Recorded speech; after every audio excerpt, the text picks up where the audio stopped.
ಈಶ ನಿನ್ನ ಚರಣ ಭಜನೆ ಆಶೆಯಿಂದ ಮಾಡುವೇನು, ದೋಷ ರಾಶಿ ನಾಶ ಮಾಡು ಶ್ರೀಶ ಕೇಶವ. ಶರಣು ಹೊಕ್ಕೆನಯ್ಯ ಎನ್ನ ಮರಣ ಸಮಯದಲ್ಲಿ, ನಿನ್ನ ಚರಣ ಸ್ಮರಣೆ ಕರುಣಿಸಯ್ಯ ನಾರಾಯಣ. ಶೋಧಿಸೆನ್ನ ಭವದ ಕಲುಷ ಬೋಧಿಸಯ್ಯ, ಜ್ಞಾನವೆನಗೆ ಬಾಧಿಸುವ ಯಮನ ಬಾಧೆ ಬಿಡಿಸು ಮಾಧವ. ಹಿಂದನೇಕ ಜನ್ಮಗಳಲ್ಲಿ ಬಂದು ಬಂದು ನೊಂದೆ ನಾನು, ಇಂದು ಭವದ ಬಂಧ ಬಿಡಿಸು ತಂದೆ ಗೋವಿಂದ. ಭ್ರಷ್ಟನೆನಿಸಬೇಡ ಕೃಷ್ಣ ಇಷ್ಟು ಮಾತ್ರ ಬೇಡಿಕೊಂಬೆ, ಶಿಷ್ಟರೊಡನೆ ಇಟ್ಟು ಕಷ್ಟ ಬಿಡಿಸು ವಿಷ್ಣುವೇ.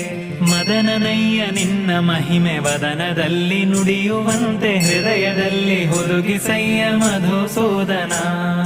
ಕವಿದುಕೊಂಡು ಇರುವ ಪಾಪ ಸವೆದು ಹೋಗುವಂತೆ ಮಾಡಿ, ಜವನ ಬಾಧೆಯನ್ನು ಬಿಡಿಸು ಶ್ರೀ